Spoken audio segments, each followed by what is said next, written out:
প্যান্ডেল দেখে ঠাকুর দেখে পুরো হাঁপিয়ে গেছি, তার জন্য এখানে বসে আছি ব্রিজের উপরে। তো দুজনেই বসে আছি, এরও পা ব্যথা হয়ে গেছে, আমার তো পুরো পা ব্যথা হয়ে গেছে।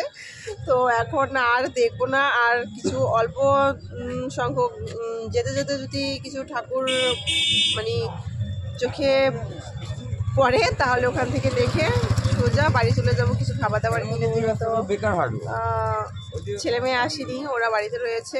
বললাম যে চল, তো ওরা এতটা কষ্ট করতে রাজি না, যেহেতু প্যান্ডেল দেখা ঠাকুর দেখা মানেই কষ্ট। তো বলছে যে অনেক খাবার নিয়ে যেতে হবে, তো ওদের জন্য খাবারের দোকানে গিয়ে খাবার নেব। তো চলো ভিডিওটা দেখতে থাকো। ওকে, তো দেখো আমাদের ঠাকুর দেখা প্যান্ডেল দেখা পুরো কমপ্লিট। আর কি আর হয় বলো, কালনাতে এত ঠাকুর আর এত পুজো করছে এবার, মানে তোমরা তো দেখতেই পারলে প্রচুর প্যান্ডেল হয়েছে। তো অতটা দেখা সম্ভব না, আমার তো পুরো পা ব্যথা হয়ে গেছে। আর যাওয়ার সময় তো টোটোও পাবো না, একদম পুরো চোখ দিয়ে মনে হয় এখনই টপ করে জল পড়ছে কষ্টে। আর প্রতি বছরই না এই কষ্টটা হয়, যখনই প্যান্ডেল ঠাকুর দেখতে আসি সরস্বতী পুজোর সময় তখন এই কষ্টটা হয়।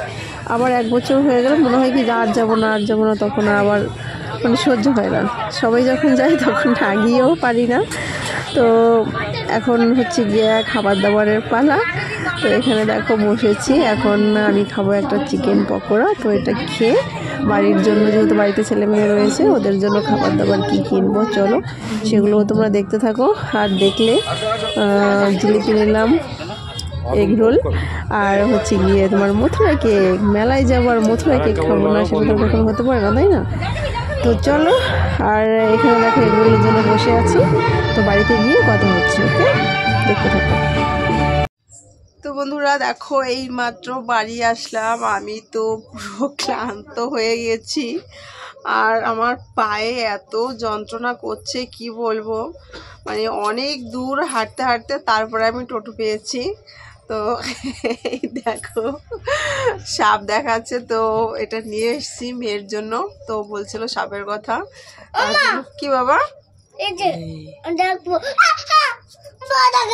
এইটা দেখাচ্ছে, ভয় দেখাস কেন? ওকে ভয় দেখাবি না।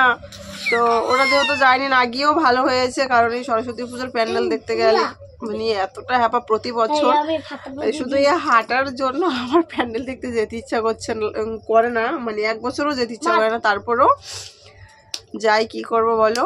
তো ছেলে মেয়ে তার জন্যই যায়নি, শুধু এই হাঁটার জন্য। তো ওদের জন্য খাবার নিয়ে এসেছি,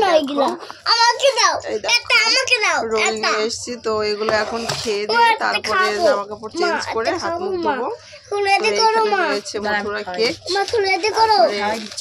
এখানেও খাবার রয়েছে। তো চলো খাওয়া দাওয়া করি, তারপরে ফ্রেশ হবো, তারপরে ঘুম। এখন প্রায় 10টার কাছাকাছি বাজে, প্রায় 10টা বেজে গেছে, কুল দেখাচ্ছে দেখো। তো ভাবলাম আমি ভিডিওটা আগে শেষ করে তারপরে খাওয়া দাওয়া যা করার করে নেব। তো চলো বন্ধুরা, আজকের ভিডিওটা যদি তোমাদের ভালো লাগে অবশ্যই লাইক কমেন্ট শেয়ার করবো। আর যারা এখন আমার চ্যানেলটি সাবস্ক্রাইব করেনি চট জলদি করে সাবস্ক্রাইব করে পাশে থাকো, আর নোটিফিকেশন বেলটি কিন্তু অবশ্যই অন করে দেবে। তো চলো, গুড নাইট, টাটা। নতুন আরেকটি সকাল, আরেকটি দিন, আরেকটি ভিডিও নিয়ে আবার তোমাদের সামনে চলে আসবো আমি মল্লিকা লাইফ স্টাইল ব্লগে। ওকে, চলো টাটা।